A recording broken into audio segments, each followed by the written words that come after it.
How's it going, guys? Welcome to Nautilus. My name's Andrew, and today we're going to be talking about roller guns. When I first saw a roller gun, I thought to myself, what the heck is this thing?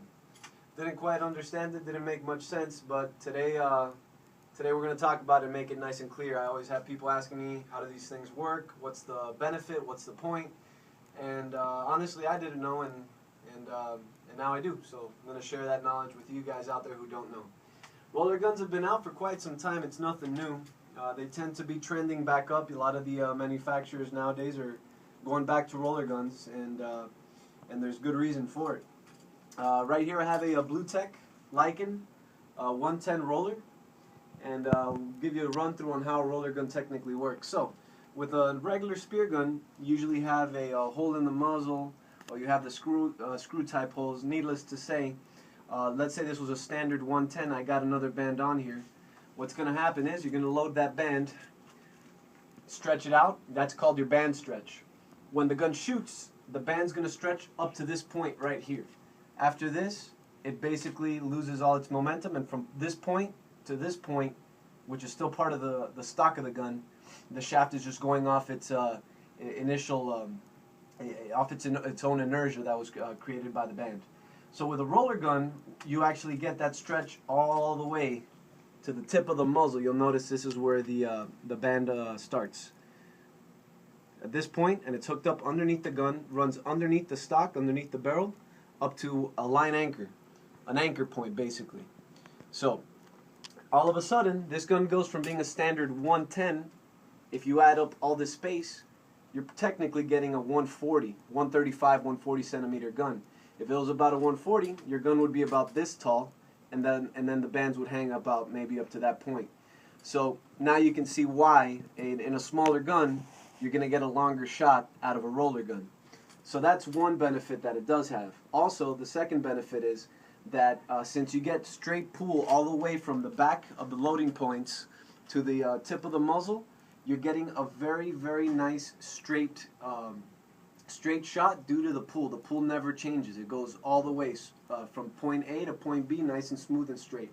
So the shaft tends to shoot without whipping as much as your standard style. On the bottom of the gun, like I said, there's an anchor point.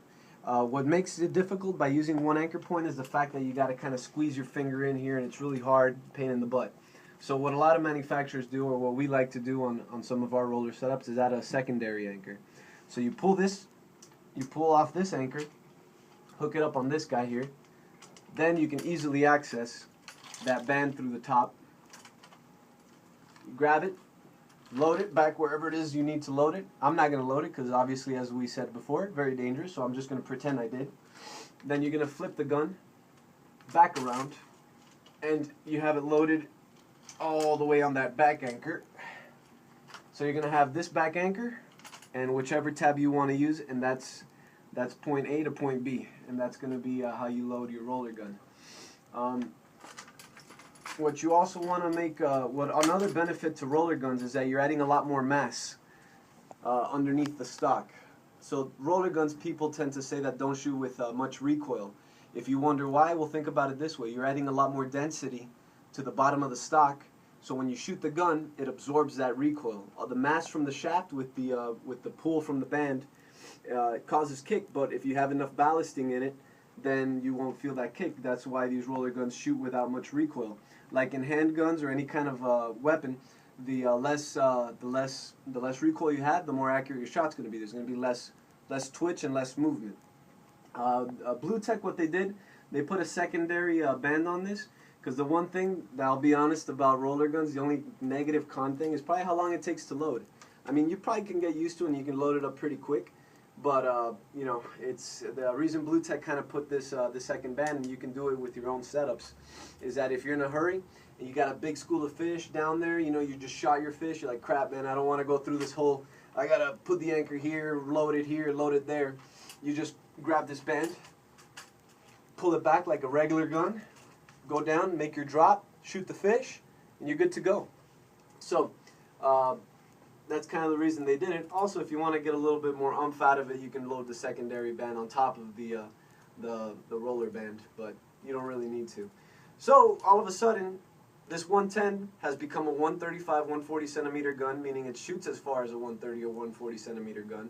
All of a sudden, we took away some of the shaft whip that we would have gotten with maybe two really short bands, and we've reduced the recoil by adding more mass, more density, I guess, to the stock. So, are roller guns cool? Heck yeah. Do they have their point? Do they have their benefit? Undoubtedly. And hopefully you guys understand it now, makes a little more sense to you. And stay tuned. We actually have roller kits that are going to be available for various guns, including the line anchors, including the bands, including the muzzles. So we'll keep you posted on that. In the meantime, stay safe, shoot some fish. Catch you later.